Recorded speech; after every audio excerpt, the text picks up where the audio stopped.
Bismillahirrahmanirrahim. Assalamualaikum warahmatullahi wabarakatuh. Dalam pertemuan keempat mata kuliah farmakologi molekuler, saya akan menjelaskan tentang interaksi obat dan reseptor, di mana di sini fokusnya adalah reseptor sebagai target aksi obat. Jadi sebelumnya saya sudah menjelaskan tentang enzim, kanal ion, dan transporter sebagai target aksi obat. Oke, saya akan lanjut slide berikutnya.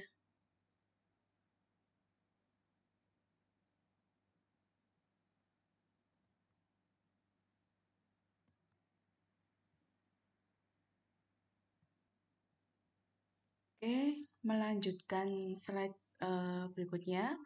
Jadi saya akan jelaskan terlebih dahulu bahwa reseptor itu pada prinsipnya adalah merupakan suatu molekul. Posisi atau lokasinya bisa di permukaan sel atau di dalam sel. Dan reseptor ini merupakan makromolekul berupa protein. Secara struktur kimia dia adalah protein. Fungsi dari reseptor itu adalah mengenal dan mengikat suatu ligan. Ligan itu suatu senyawa eksternal di luar sel atau ekstrasel. Ya. Jadi pengikatan ligan pada reseptor itu dengan spesifisitas yang tinggi. Kalau maksudnya adalah hanya molekul tertentu yang bisa mengikat reseptor tertentu. Itu maksud dari spesifisitas. Kemudian ketika ligan sudah mengikat reseptor, maka fungsinya adalah meneruskan sinyal ke dalam sel. Penerusan sinyal ke dalam sel itu bisa melalui perubahan permeabilitas membran, sehingga ada perubahan potensial listrik sel atau membran sel. Kemudian bisa juga melalui pembentukan second messenger atau suatu senyawa di dalam sel, ya. Jadi aktivitas dari adanya senyawa di dalam sel. Second messenger itu biasanya adalah senyawa-senyawa yang ada di dalam sel dan dia menjadi aktif begitu sehingga disebut adanya pembentukan second messenger. Kemudian penerusan sinyal ke dalam sel juga bisa mempengaruhi transkripsi gen, terutama ini untuk reseptor-reseptor yang lokasinya ada di dalam sel atau disebut dengan reseptor intrasel. Ini ada suatu reaksi, jadi D itu gambaran dari drug, obat, kemudian R itu reseptor. Jadi ketika obat ini memiliki afinitas dengan reseptor, afinitas itu maksudnya adalah ikatan, maka akan terbentuk kompleks obat reseptor. Ya. Kemudian kompleks ini ketika memberikan aktivitas biokimia di dalam sel atau yang disebut dengan aktivitas intrinsik, maka baru bisa memunculkan respon fisiologi. Itu adalah alur dari penerusan sinyal dan hasil dari pengikatan ligan dalam hal ini obat dengan reseptor untuk bisa menghasilkan respon fisiologi. Next.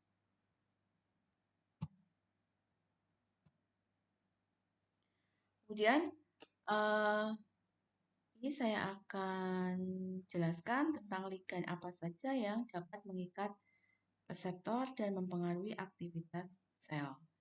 Jadi ligan itu sebetulnya adalah suatu molekul atau senyawa kimia yang memiliki spesifitas yang tinggi dengan reseptor.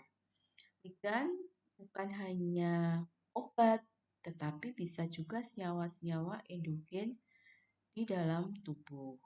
Senyawa endogen itu misalnya adalah hormon. Ini adalah hormon, itu senyawa endogen. Kemudian autokrin parakrin faktor, ya, jadi misalnya mediator inflamasi. Kemudian ada neurotransmitter, suatu molekul senyawa yang dilepaskan oleh sel saraf, ya. Kemudian sitokain atau sitokin, ini adalah molekul yang dikeluarkan oleh sel-sel pada sistem imunitas. Kemudian ada membran bound ligand. Ini memang terdapat pada permukaan sel. Ini misalnya hormon. Hormon ini dihasilkan oleh kelenjar eksokrin dan disekresikan melalui peredaran darah menuju sel target yang jauh. Contoh-contoh hormon itu adalah insulin, testosteron, gitu. Jadi ini bisa nanti berikatan dengan reseptor yang sesuai. Jadi hormon insulin berikatan dengan reseptor insulin. Kemudian autokrin atau parakrin faktor itu adalah hormon yang memiliki aksi lokal. Kalau kita bilang sih sebetulnya dia merupakan senyawa yang bereaksi lokal. Misalnya adalah prostaglandin ini adalah mediator inflamasi. Dan neurotransmitter contohnya itu adalah asetilkolin, norepinefrin. Ini suatu senyawa yang dilepaskan oleh sel saraf. Biasanya pelepasan neurotransmitter ini sebagai akibat dari depolarisasi, adanya depolarisasi. Dan contoh sitokin ya, ini adalah suatu molekul yang diproduksi atau dihasilkan oleh sel-sel pada sistem imunitas. Ya, targetnya bisa dekat atau bisa jauh. Contoh sitokin itu adalah interleukin, interferon, gitu ya. Ya, isoform atau isomer dari interferon, interleukin itu nanti banyak jenisnya. Kemudian membran bound ligands, ini adalah suatu molekul yang terdapat pada permukaan sel. Kemudian dia mengikat reseptor di sel yang berbeda. Jadi dia seolah-olah merupakan jembatan interaksi antar sel. Ini contohnya integrin ya. Membran bound ligandnya itu contohnya integrin. Kemudian drug, obat atau chemical, ini merupakan senyawa eksogen yang bisa mengikat reseptor dan memberikan aktivitas biokimia di dalam sel, sehingga bisa mempengaruhi atau memberikan respon fisiologi. Ini adalah gambaran mekanisme aksi agonis dan antagonis. Jadi ini kan gambar anak kunci dan kunci, ya, atau gembok gitu. Jadi kunci dan gembok, ya. Ini memang prinsip dari interaksi antara ligand dan reseptor itu seperti prinsip kunci dan gembok. Ini kuncinya, kemudian ini gemboknya. Jadi kalau kunci di sini dia tepat, maka dia bisa masuk ke dalam gembok, ya. Nah, jadi ini adalah afinitas. Jadi ketika kunci, ini ya gambar yang dikasih penanda, ini yang kasih lingkaran, ini kita masukkan, maka ketika ini pas bisa masuk dan bisa membuat gembok ini membuka, ini bayangannya adalah seperti itu, maka kita bisa membuka pintu begitu. Tetapi ketika ini adalah ligan dan ini adalah reseptor, kemudian hasil interaksi atau afinitasnya itu bisa memberikan efek, maka ini disebut sebagai agonis. Beda dengan kunci yang atas. Ini kunci yang atas, ini bisa jadi tidak masuk atau tidak pas, maka dia tidak bisa berinteraksi. Jadi tidak ada afinitas, tidak ada aktivitas juga. Ya. Atau sebetulnya bisa masuk, tetapi tidak bisa menghasilkan efek. Ya. Atau gini, kadang itu kita bisa memasukkan anak kunci ke gembok itu pas, tetapi tidak bisa membuka gembok itu sehingga kita tidak bisa membuka pintu, maka itu disebut sebagai antagonis. Jadi afinitasnya ada, tapi aktivitas tidak ada, maka itu juga disebut sebagai antagonis. Ini secara definisi peristiwanya itu disebut sebagai agonisme. Sedangkan agonis itu adalah ligannya gitu. Sehingga nanti ketika kita bicara tentang obat, maka obat itu berfungsi sebagai agonis atau antagonis gitu. Sedangkan mekanisme aksinya atau peristiwanya itu disebut sebagai agonisme atau antagonisme. Jadi agonis ini ligan yang bila berinteraksi dengan reseptor maka dapat menghasilkan efek dan efeknya maksimum. Agonisme itu atau peristiwa interaksi yang bisa memberikan efek yang maksimum, agonisme ini dalam menghasilkan respon fisiologi itu bisa melalui dua cara. Yang pertama adalah agonisme langsung, yang kedua agonisme tidak langsung. Seperti apa maksudnya agonisme langsung? Jadi agonisme langsung itu adalah respon ini bisa berasal dari interaksi antara agonis dan reseptornya. Jadi ada interaksi antara agonis dan reseptor, maka disebut peristiwanya adalah agonisme langsung. Interaksi antara agonis dengan reseptor ini bisa menyebabkan perubahan konformasi reseptor, perubahan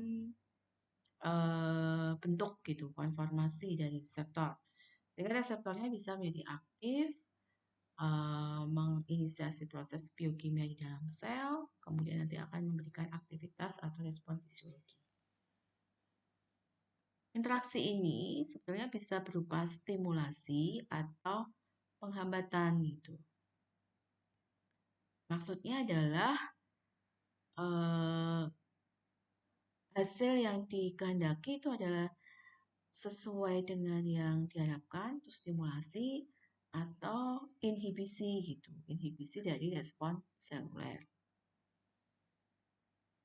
Proses agonisme langsung ini merupakan hasil aktivasi reseptor oleh obat yang mempunyai efek ya, atau yang memiliki aktivitas intensif.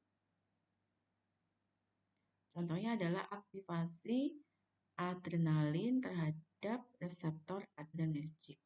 Ini efeknya atau respon fisiologinya adalah kontraksi otot polos vas.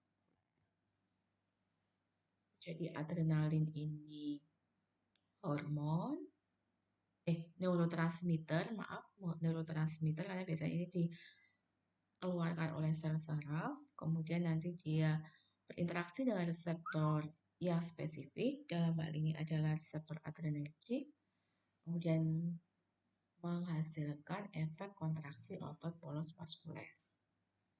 Jadi ini contoh peristiwa agonisme langsung. Sedangkan prosesnya, proses agonis langsung ini adalah ada dua tahap. Yang pertama pemberian sinyal, memberikan sinyal dulu dari agonis. Jadi agonisnya itu ngasih sinyal dulu kepada reseptor, kemudian akan terjadi perubahan konformasi begitu. Dan memang tujuannya untuk mengaktifkan reseptor. Reseptornya aktif jadi ada perubahan konformasi. Pada tahapan ini, obat atau agonis tadi merupakan first messenger atau pembawa pesan pertama. Jadi dia merupakan molekul first messenger, itu obatnya. Jadi dia sebagai sinyal awal untuk reseptor menjadi aktif. Kemudian tahap yang kedua, setelah ligan berinteraksi dengan reseptor, maka akan terjadi penerusan sinyal atau transduksi sinyal gitu ya, transduksi atau transmisi sama saja sih ya, transduksi transmisi itu intinya sama. Jadi transduksi sinyal ketika reseptornya aktif. Transduksi sinyal ini adalah terjadi di dalam sel, di dalam mengaktifasi komponen seluler, mengaktifasi beberapa molekul di dalam sel untuk menghasilkan respon seluler. Nah, molekul-molekul senyawa yang aktif di dalam sel sebagai akibat aktivasi reseptor tadi disebut sebagai second messenger atau pembawa pesan kedua. Kira-kira begitu. Lanjut. Ini adalah ilustrasi pengikatan agonis dan antagonis sebagai phase messenger terhadap reseptor. Jadi kalau agonis itu adalah ada afinitas ya, jadi ada ikatan gitu ya, dan menghasilkan aktivitas. Jadi agonis ada afinitas dengan reseptor, kemudian akan mengaktifasi beberapa molekul di dalam sel atau second messenger, kemudian akan terjadi proses biokimia baru memberikan efek. Di agonis, misalnya di sini obatnya, maka agonis itu adalah first messenger. Kemudian beberapa molekul yang aktif di dalam sel disebut sebagai second messenger. Sedangkan antagonis dia mampu mengikat, ada interaksi, ada afinitas, tetapi tidak ada aktivitas. No activation. Jadi tidak ada aktivitas, tidak ada efek gitu. Meskipun bisa berikatan. Ya. Karena bisa jadi di second messenger ini tidak aktif sehingga proses biokimiawi tidak terjadi, tidak ada efek. Sedangkan agonisme tidak langsung itu adalah ketika si ligan itu tidak secara langsung mengikat reseptor gitu. Sehingga misalnya contohnya ini senyawa obat mempengaruhi senyawa endogen. Ini contohnya adalah obatnya itu benzodiazepin dan barbiturat. Jadi benzodiazepin dan barbiturat itu tidak berikatan dengan reseptornya secara langsung, tetapi menyebabkan suatu senyawa endogen, dalam hal ini adalah neurotransmitter, itu memiliki aktivitas terhadap reseptornya. Ini contohnya gini maksudnya. Ini benzodiazepin dan barbiturat itu target aksinya adalah reseptor GABA. Tapi benzodiazepin dan barbiturat itu tidak langsung mengikat reseptor GABA. Jadi benzodiazepin dan barbiturat ini menyebabkan frekuensi pengikatan neurotransmitter GABA pada reseptor GABA meningkat. Ini memperkuat aksi GABA pada reseptor. GABA ini neurotransmitternya. Jadi memang agonisme tidak langsung itu adalah suatu ligan atau senyawa obat yang di dalam memberikan efek atau respon fisiologi itu tidak secara langsung berikatan dengan reseptor, tapi bisa mempengaruhi senyawa endogen atau neurotransmitter misalnya dalam menjalankan fungsinya. Atau ini melibatkan proses modulasi atau potensiasi atau meningkatkan efek dari senyawa endogennya. Dan umumnya bersifat allosterik. Ya, allosterik itu adalah memiliki sisi aktif yang bukan hanya satu. Nah, ini gambarnya. Ini sisi aktif reseptornya. Kemudian ini adalah contoh dari ilustrasi reseptor GABA di permukaan sel. Ini digambarkan membran sel itu adalah lipoprotein.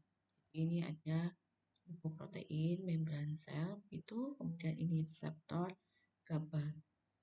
Ini tempat aktif dalam mengikat ligan itu misalnya di ekstrasel. Jadi di sini dia bisa mengikat GABA, merupakan senyawa neurotransmitter atau senyawa endogen yang pas untuk reseptor GABA. Ya, gitu.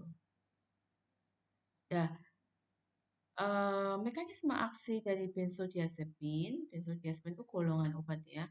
Sedangkan jenis atau contoh obatnya itu misalnya diazepam. Jadi benzodiazepin ini dia bersifat agonis. Kenapa? Karena ternyata mampu meningkatkan ikatan GABA dan reseptornya. Jadi secara tidak langsung gitu. Bukan berarti benzodiazepin itu mengikat reseptor GABA secara langsung gitu, meskipun targetnya ada di reseptor GABA, tapi dia mengikat pada daerah modulatori atau potensiasi, ini meningkatkan aktivitas dari GABA pada reseptornya.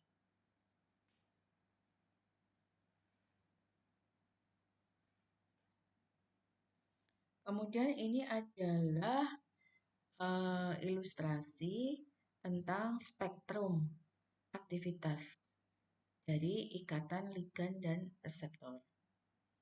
Jadi kalau agonis tadi adalah ketika ada afinitas, kemudian ada interaksi ya, kemudian ada perubahan aktivitas. Kalau antagonis itu adalah kebalikannya, jadi bisa mengikat reseptor ketika ligan itu memiliki sifat antagonis, maka dia bisa mengikat reseptor tetapi tidak bisa memberikan efek yang dikehendaki. Di sini ada full agonis, ada partial agonis gitu. Kalau inverse agonis itu adalah kebalikan gitu, jadi kayak antagonis. Jadi kalau yang parsial itu efeknya memang tidak maksimal.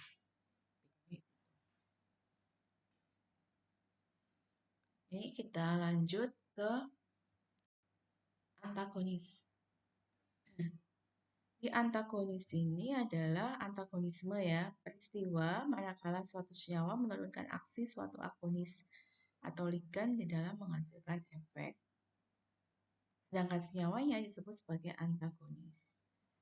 Jenis antagonisme itu ada yang langsung dan tidak langsung juga ya, saya sampaikan langsung dan tidak langsung karena ada yang melibatkan makromolekul reseptor agonis, melibatkan reseptor yang sesuai itu disebut dengan langsung ya, tetapi kalau yang tidak melibatkan reseptor secara langsung itu tidak. Jadi targetnya di mana? Targetnya di reseptor agonis. Jadi ketika obat itu memiliki efek sesuai dengan respon fisiologi, maka disebut sebagai agonis. Tetapi jika tidak timbul efek sesuai dengan respon fisiologi, itu disebut sebagai antagonis. Jadi mungkin nanti lebih pasnya adalah ketika kita sudah ada contoh penerapan mekanisme aksi dari beberapa obat A, B, C, itu nanti kita jelaskan dia sifatnya agonis atau antagonis gitu. Oke. Ini antagonis itu coba kita lihat dulu ya yang melibatkan molekul dari reseptor agonis. Jadi melibatkan molekul reseptor. Ini ada dua, kompetitif dan non-kompetitif. Kompetitif itu bersaing. Jadi bersaing dengan senyawa endogen yang merupakan agonisnya, misalnya gitu. Jadi dia disebut sebagai obat itu sebagai antagonis kompetitif. Jadi kalau kita sampaikan sih sebetulnya obat itu bisa saja kita bikin sebagai agonis atau sebagai antagonis begitu. Kalau misalnya suatu reseptor itu eh, ketika berikatan dengan ligan memberikan aksi kontraksi, katakanlah pada sel otot vaskuler gitu, maka antagonisnya yang kita perlukan untuk eh, obat dengan efek antihipertensi. Karena antihipertensi itu harusnya adalah melakukan eh, muncul relaksasi otot polos vaskuler. Jadi kalau kalau misalnya target kita adalah me- mem- menimbulkan atau memunculkan eh, relaksasi, berarti kan kebalikan dari kontraksi. Jadi kita perlukan antagonis. Mungkin gambarannya begini, ketika suatu eh, senyawa endogen yang mengikat reseptor yang tepat dan memberikan aktivitas kontraksi jadinya di sel otot polos vaskular, maka kita bisa gunakan obat dengan target aksi kebalikan. Jadi obat tersebut fungsinya itu adalah sifatnya bukan fungsinya. Sifatnya itu adalah antagonis. Karena kita menghendaki obat itu menyebabkan eh, efek yang sebaliknya dari interaksi senyawa endogen dan reseptornya. Seperti itu. Disebut dengan antagonis. Dan antagonis itu kompetitif dan non-kompetitif. Kompetitif itu bersaing, saing antara siapa? Misalnya katakanlah agonisnya itu senyawa endogen atau neurotransmitter. Itu jadi obatnya itu berkompetisi dengan neurotransmitter gitu. Jadi obatnya itu bersifat antagonis misalnya. Karena dikehendaki efek yang berlawanan dengan efek ikatan antara neurotransmitter dan reseptor. Kemudian yang kompetitif ini dibagi lagi jadi dua, reversible artinya terbalikkan dan irreversible artinya tidak terbalikkan. Jadi ikatan itu bisa uh, kembali seperti awal gitu reversible atau menetap atau tetap berikatan dan posisi berikatan sehingga tidak bisa kembali ke awal seperti reversible. Kalau yang non kompetitif kan berarti antagonisme tetapi tidak ada kompetisi. Itu yang melibatkan molekul reseptor. Kalau yang tidak melibatkan molekul reseptor biasanya karena adanya keberadaan dari dua molekul senyawa yang berbeda, gitu ya. Jadi seperti interaksi begitu, interaksi. Ada dua obat misalnya. Jadi yang satu tuh sifatnya meniadakan efek dari obat yang lain gitu. Jadi dia sifat dari obat itu adalah antagonis bagi obat yang lain. Antagonis ini sendiri kan ada 4 nih, kimiawi, farmakokinetik, fungsional, dan fisiologi. Kita lihat satu-satu.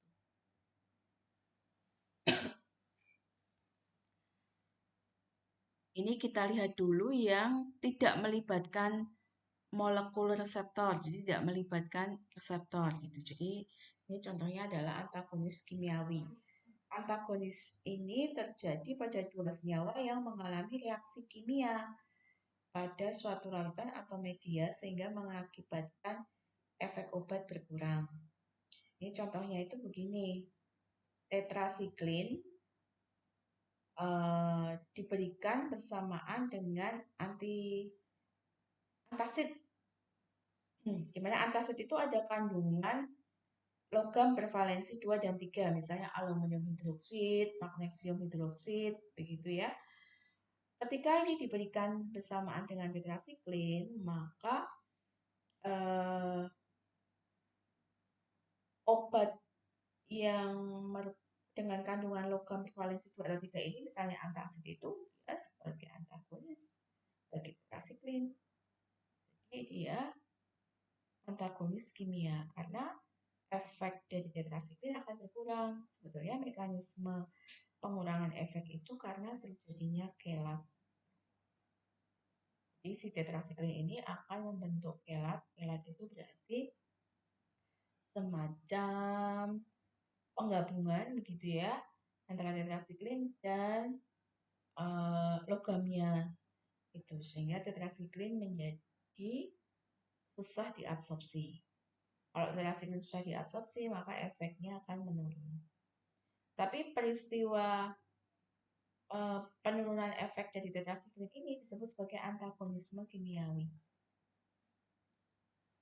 Untuk antagonisme farmakokinetik, ini mirip sebetulnya. Jadi ada dua molekul senyawa obat, pemberian bersamaan, kemudian meniadakan salah satu efeknya. Ini contohnya adalah fenobarbital dan warfarin. Di fenobarbital itu, saya contoh obatnya adalah luminal, fenobarbital ya. Dia inducer enzim sitokrom P450.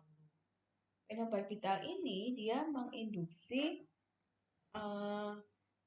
enzim yang memetabolisme warfarin, sehingga warfarin ini akan banyak mengalami metabolisme atau degradasi. Akibatnya konsentrasi warfarin itu menjadi turun atau berkurang. Jadi efeknya itu berkurang. Efeknya siapa? Efek warfarin. Jadi si fenobarbital ini merupakan antagonis dari warfarin. Antagonisnya itu adalah antagonis farmakokinetik.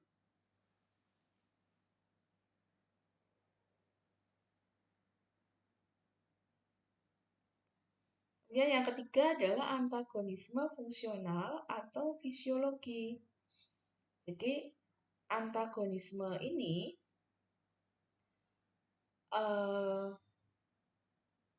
terjadi pada dua reseptor.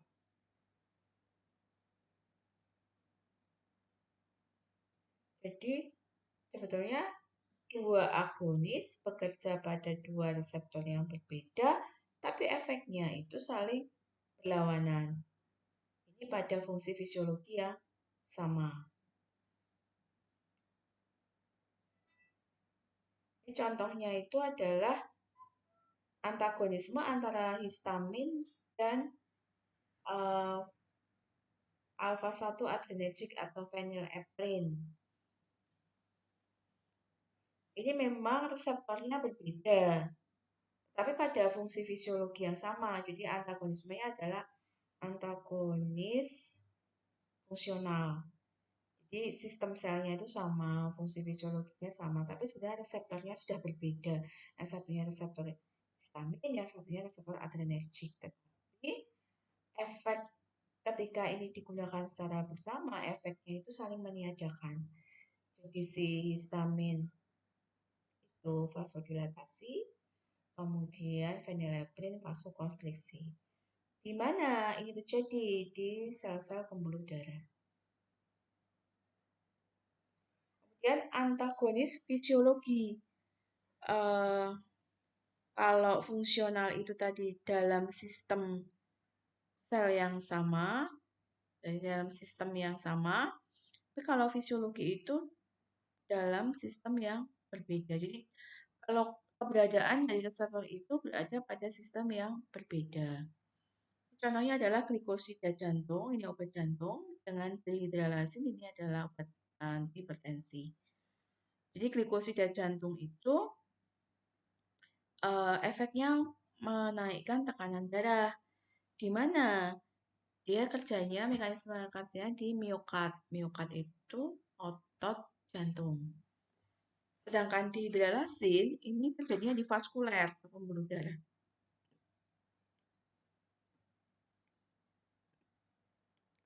Di hidralasin sendiri dia fungsinya adalah menurunkan tekanan darah. Jadi efeknya saling meniadakan. Jadi nggak boleh diberikan bersama antara gliposida jantung dan dihidralasin karena memberikan antagonisme, efek yang meniadakan. Oke, itu tadi yang gambaran antagonisme yang tidak melibatkan reseptor secara langsung gitu, tetapi memberikan efek yang saling meniadakan.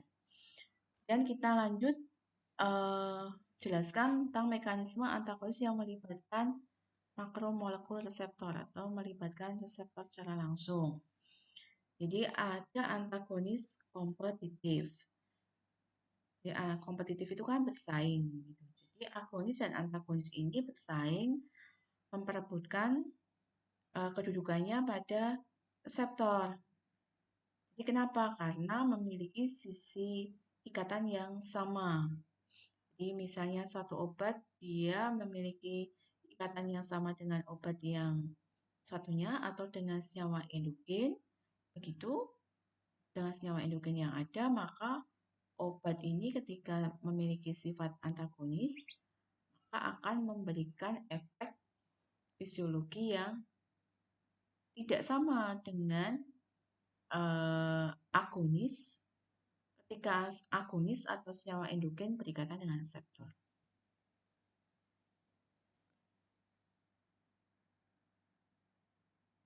Jadi antagonis kompetitif itu bisa terjadi ketika ada dua ligan dengan sifat agonis dan antagonis bersaing untuk merebutkan kedudukannya pada sisi ikatan yang sama. Atau sebetulnya dia tidak pada sisi ikatan yang sama, tetapi pada reseptor yang berdekatan. Sehingga sebetulnya ikatan antagonis atau ligan antagonis yang sifatnya antagonis dengan reseptor itu akan mengganggu sisi aktif secara fisik dari interaksi agonis dan sisi aktif. Jadi adanya gangguan secara fisik atau misalnya katakanlah gambarannya ketika ada dua orang, yang satunya gemuk, yang satunya kurus, memasuki pintu yang berbeda sebetulnya, tetapi karena si gemuk ini mengganggu karena dia mampu menyentuh si kurus, maka ini disebut sebagai gangguan secara fisik gitu ya. Maka ini disebut sebagai antagonisme. Tuh. Jadi ikatan ligan dengan sifat antagonis pada sisi aktif reseptor itu mengganggu secara fisik antara interaksi agonis pada sisi aktifnya. Karena kan ini reseptornya itu beda tetapi berdekatan. Jadi kayak ada kompetisi untuk terjadinya interaksi.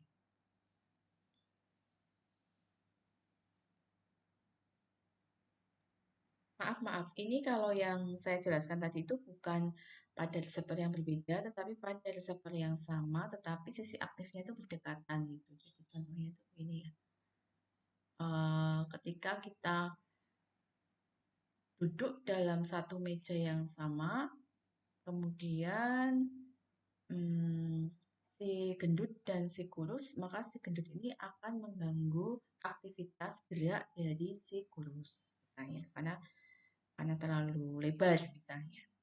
Begitu maksudnya. Jadi gambarannya adalah molekul reseptornya itu satu, tetapi sisi aktifnya ada dua dan berdekatan. Jadi dia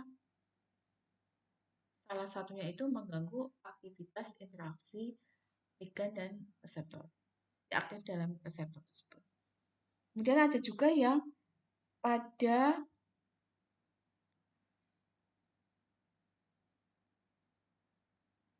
reseptor yang di sisi agonis dan antagonis berbeda, jadi memang berbeda sisinya, tapi ikatan antagonis pada sisi aktifnya mempengaruhi reseptor agonis sehingga memungkinkan agonis dan antagonis tidak dapat secara bersamaan berinteraksi dengan reseptor. Jadi kalau ini sisinya itu, kalau yang satunya itu sisi aktif untuk tempat ikatannya sama, kalau yang kedua itu berdekatan, kalau yang ketiga itu berbeda tapi ikatan antagonis pada sisi aktifnya mempengaruhi reseptornya sehingga memungkinkan agonis dan antagonis tidak dapat secara bersamaan berinteraksi dengan reseptor. Harus gantian begitu. Meskipun tempat sisi aktifnya berbeda. Antagonis ini ada dua, yaitu reversible dan irreversible. Jadi ada persaingan gitu ya tadi. Kompetisi itu, persaingan kompetisi itu bisa pada sisi aktif yang sama, saya ulangi lagi, atau sisi aktif yang berbeda tetapi berdekatan. Yang kemudian yang ketiga, sisi aktif yang berbeda tetapi berpengaruh terhadap reseptor. Kemudian kalau yang non kompetitif berarti kan tidak ada kompetisi, tidak ada persaingan. Ya, jadi ini misalnya agonis dan antagonis berikatan pada waktu yang sama, tapi pada daerah selain reseptor. Sebagian proses antagonisme non-kompetitif bersifat irreversibel. Tidak bisa lagi diduduki oleh agonis, meskipun ada yang bersifat terbalikan. Sebagian besar non-kompetitif.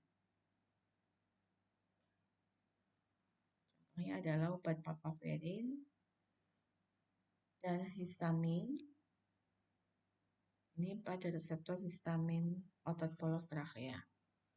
Sifatnya adalah antagonis non-kompetitif.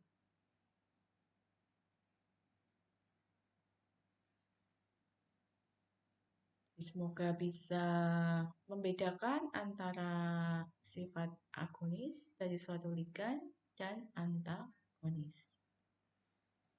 Jadi kita harus mengetahui dulu bagaimana efek fisiologi dari ikatan reseptor dan senyawa endogen untuk kita bisa mengetahui apakah obat itu bersifat agonis atau antagonis. Kalau aktivitas yang ditimbulkan oleh obat ketika berinteraksi dengan reseptor memberikan efek yang sama dengan aktivitas dari senyawa endogen atau neurotransmitter dengan reseptor, maka obat ini disebut sebagai agonis.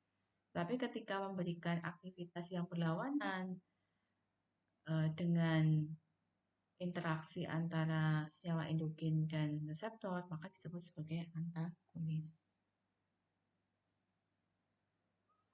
Kemudian kita lanjut ke subtipe reseptor. Jadi reseptor sendiri itu kan ada reseptor kanal ion, itu ya sudah saya sampaikan. Ada reseptor protein, ada reseptor kinase, tiroksin kinase, ada reseptor intraseluler. Dan dari masing-masing reseptor itu nanti diberi nama sesuai dengan ligannya gitu. Jadi kalau reseptor insulin, kenapa diberi nama reseptor insulin? Karena ligannya adalah insulin. Reseptor estrogen, kenapa diberi nama reseptor estrogen? Karena ligannya adalah estrogen begitu. Ya. Ini ada dari reseptor yang diberi nama sesuai dengan jenisnya itu nanti ada isomernya lagi gitu yang disebut dengan subtipe reseptor. Ini sebetulnya ditemukan pertama kali saat adanya temuan senyawa antihistamin. Di sini dihipotesiskan sebetulnya reseptor histamin itu ada dua, yaitu H1 dan H2. Itu disebut dengan subtipe reseptor. Jadi reseptor histamin H1 atau reseptor histamin H2. Jadi itu disebut dengan subtipe. Dua subtipe ini bisa distimulasi oleh histamin, tetapi diantagonis oleh senyawa spesifik untuk masing-masing subtipe. Jadi maksudnya sama-sama distimulasi oleh histamin, tetapi ketika ada antagonis yang berbeda, maka ketika antagonis itu mampu mengikat H1 belum tentu dan memberikan aktivitas yang digandaki belum tentu juga ketika diinteraksikan dengan H2 akan memberikan aktivitas yang sama. Nah, itu.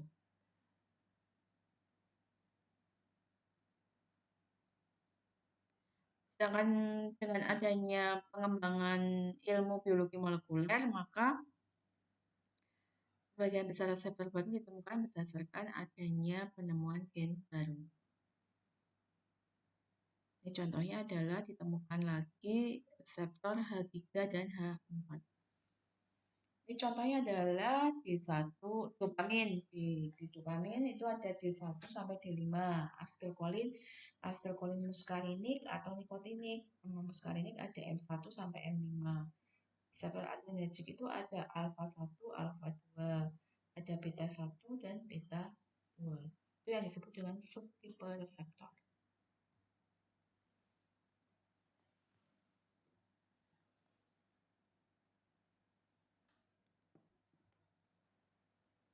Kita lanjut tentang isomerisasi reseptor. Jadi prinsip interaksi antara agonis dan reseptor atau ligan dan reseptor itu adalah adanya afinitas. Adanya afinitas, maka nanti ada aktivitas. Aktivitas intrinsik, kenapa dibilang aktivitas intrinsik? Karena ada aktivitas di dalam sel gitu ya. Sehingga memunculkan respon fisiologi atau respon farmakologi. Kemudian dengan adanya isomerisasi dari reseptor, isomerisasi itu adalah perubahan struktur kimia dari reseptor, maka akan terjadi perubahan aktivitas. Ya, ada terjadi perubahan aktivitas. Oke, kita jelaskan dulu nih definisi dan makna isomerisasi reseptor. Ini isomerisasi reseptor itu adalah proses perubahan reseptor dari R menjadi R chiral, gitu ya, atau AR menjadi AR chiral. Jadi ini bintang ini saya baca chiral. Itu menunjukkan bahwa telah terjadi isomerisasi dari reseptor ini. Ingat bahwa reseptor itu adalah molekul. Sebagian besar reseptor itu adalah protein. Ikan itu bisa diidentifikasi struktur kimianya. Sehingga muncullah isomer gitu ya. Di isomerisasi sendiri ini proses untuk menguatkan sinyal. Ya, menguatkan sinyal yang terbentuk sehingga dapat menghasilkan respon fisiologi yang nyata atau meningkatkan respon fisiologi. Kalau secara kurva pendudukan, maka dengan adanya interaksi obat dan reseptor ini akan bergeser ke kiri kalau reseptor itu mengalami isomerisasi. Jadi ketika konsentrasi molekulnya tetap, maka respon yang dihasilkan akan meningkat jika reseptornya mengalami isomerisasi. Meskipun konsentrasi dari ligannya itu tetap. Jadi ini gambar yang kanan ini itu belum mengalami isomerisasi, kemudian yang kiri ini mengalami isomerisasi. Ini akan terjadi penambahan afinitas atau respons stimulus. Jadi stimulus Jadi adanya ikatan atau interaksi antara ligand dan reseptor, maka akan terjadi penerusan sinyal ya yang di dalam sel akan menghasilkan proses biokimia disebut dengan stimulus. Kemudian dengan konsep penguatan respon akibat adanya stimulus, maka akan terjadi penguatan sinyal. Penguatan sinyal itu akan meningkatkan aktivitas. Karena dalam transduksi sinyal terdapat beberapa proses biokimia, terjadi lebih dari satu mekanisme respons stimulus.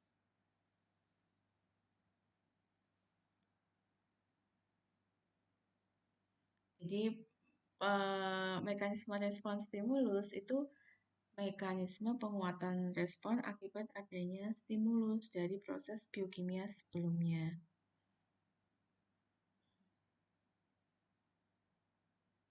Sedangkan respon fisiologi ini merupakan hasil dari berbagai mekanisme rangsangan dalam sel akibat interaksi ligand dengan reseptor.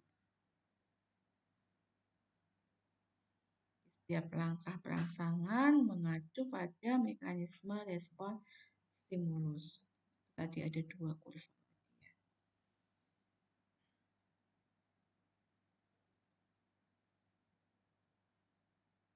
Oke, ini tadi sudah saya sampaikan juga ya. Berdasarkan sinyal transduksinya, reseptor ini diklasifikasikan dengan reseptor kanal ion, dengan reseptor yang lokasinya itu berdekatan dengan kanal ion, sehingga ketika reseptor ini aktif, maka akan mengaktifasi kanal ion.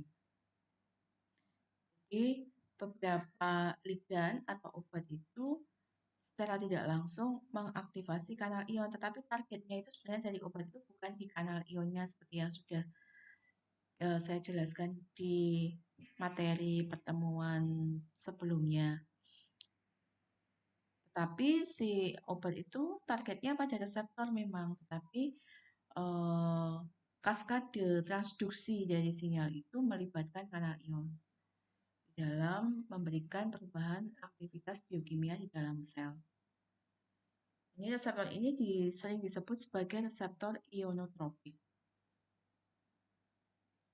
Kemudian ada reseptor terhubung dengan protein G protein. Ini nanti mungkin disampaikan jenis-jenisnya beserta ulasannya itu di materi-materi setelah UTS. Tetapi nanti sebelum UTS saya jelaskan dulu apa itu G protein. Itu. Kemudian reseptor yang terkait dengan tirosin kinase. Jadi aktivitasnya adalah aktivitas kinase atau kinase. Jadi kinase itu suatu aktivitas penambahan gugus fosfat gitu ya pada residu tirosin. Tirosin itu asam amino pendukung suatu protein. Ini ada reseptor intraseluler atau disebut dengan nuklir reseptor ketika reseptor ini terletak di inti sel. Jadi kalau yang terletak di sitoplasma ya berarti bukan nuklir reseptor. Meskipun banyak yang lokasinya atau keberadaannya juga disebut juga sebagai nuklir reseptor. Saya rasa demikian penjelasan untuk istilahnya, pemahaman istilah agonis, antagonis, dan jenis-jenis reseptor. Untuk minggu depan kita lanjut dengan reseptor kanal ion, jenis-jenisnya, dan contoh-contoh obatnya. Jadi kita fokus untuk mempelajari bagaimana suatu obat bisa memberikan efek. Jadi bagaimana mekanisme aksi obat bekerja di dalam memberikan efek. Tetapi di sini penjelasan kita sudah sangat molekuler. Jadi kita sudah mengetahui molekul-molekul apa pada tingkatan seluler atau di dalam sel yang terlibat sehingga bisa membuat obat itu memiliki efek. Demikian penjelasan dari saya, semoga bermanfaat. Jika masih ada hal-hal yang belum jelas dan ingin ditanyakan, silahkan tulis pertanyaan pada forum di forum yang sudah saya sediakan di platform Learning Unbahas. Demikian, terima kasih. Assalamualaikum warahmatullahi wabarakatuh.